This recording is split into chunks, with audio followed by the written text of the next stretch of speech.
कुछ फैंस अपने स्टार से इतना ज्यादा प्यार करते हैं कि उनके लिए हदें पार कर देते हैं और ऐसे फैंस को कहा जाता है जबरा फैन। ऐसे ही 3 जबरे फैंस संध्या जयराज, वीरेश और रवि अपने चहीते स्टार रामचरण को मिलने के लिए 231 किलोमीटर पैदल चलकर गए। इसमें उनको 4 दिन लग गए। वो बस अपने स्टार से मिलना चाहते थे और मेगा पावर स्टार रामचरण ने भी तीनों को गले लगाया, उनके साथ बातें की, उनके साथ टाइम स्पेंड किया। ये छोटी सी मुलाकात उन तीनों फैंस के लिए जिंदगी भर कितनी मायने रखेगी, इसको शब्दों में कैसे बताएं यार। एक बार एक लड़का गुजरात से 900 किलोमीटर चलकर अक्षय कुमार को मिलने के लिए गया था, लेकिन सभी स्टार्स का यही कहना है कि आप ऐसा मत करो, इतना लंबा सफर पैदल चलकर आना ये बहुत ही रिस्की काम है। तो अगर आप भी किसी के जबरे वाले फैन हो तो ऐसा कभी मत करना।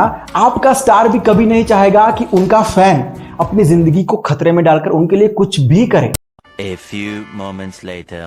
टेक्नोलॉजी और फैसिलिटीज चाहे कितनी भी आगे बढ़ जाए, लेकिन पुराने जमाने के तौर तरीकों की बात ही एक अलग लेवल की थी, जैसे कि मिट्टी के बर्तन में खाना बनाना।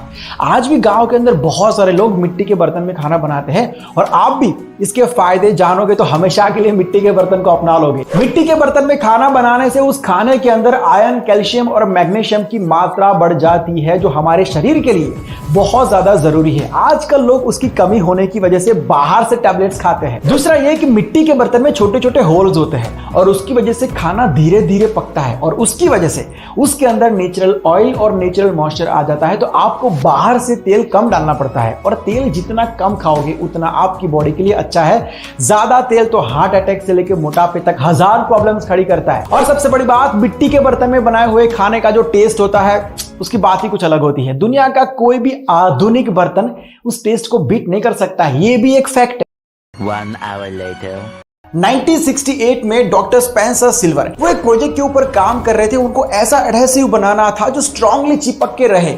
बहुत सालों की मेहनत के बाद भी सक्सेस नहीं मिली और आखिरकार एक ऐसा एडहेसिव बन पाया जो स्ट्रांगली चिपकता नहीं था, लेकिन डॉक्टर स्पेंसर ने इसको अलग नजर से देखा। अब उस टाइम पर उनको पता नहीं था कि इसका यूज कैसे होगा, लेकिन उन्होंने सेमिनार्स करना शुरू कर दिया, लोगों को बताना शुरू किया कि मैंने एक ऐसा एडहेसिव बनाया है जिससे चीजें चिपक तो जाएगी लेकिन आराम से निकल भी जाएगी। लोगों ने कहा कि जब चीजें आराम से निकल ही जाएगी तो एडहेसिव का मतलब ही क्या रहा। लेकिन डॉक्टर स्पेंसर डिमोटिवेट नहीं हुए और लगातार कई साल तक मेहनत करते रहे, इसके ऊपर रिसर्च करते रहे। 1974 में आर्थर फ्राई नाम के एक और साइंटिस्ट को आइडिया आया कि इस एडहेसिव का यूज करके हम नोट्स को कहीं पर भी चिपका सकते हैं। चिपकने के लिए चिपक भी जाएगी और जब निकालना होगा तब आराम से निकल भी जाएगी। फिर दोनों ने मिलकर इसके ऊपर रिसर्च किया और आविष्कार हुआ स्टिकी नोट्स का, जो आजकल दुनिया में सब जगह पर एक्सट्रीम लेवल पर यूज होता है। A few moments later.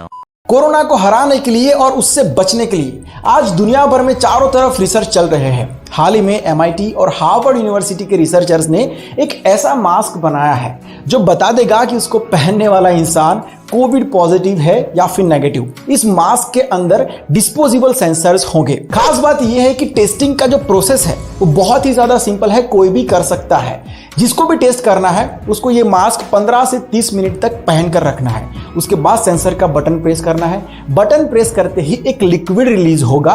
उसके बाद 90 मिनट के अंदर पता चल जाएगा कि पहनने वाला इंसान कोविड पॉजिटिव है या फिर नहीं। वैसे देखा जाए तो कोरोना को हराने की इस लड़ाई के अंदर हर एक छोटी सफलता बहुत ज्यादा मायने रखती है। हम उम्मीद करते हैं कि बहुत जल्द ऐसा वक्त आ जाए कि कहीं पर भी कोरोना का नामो निशान ना रहे।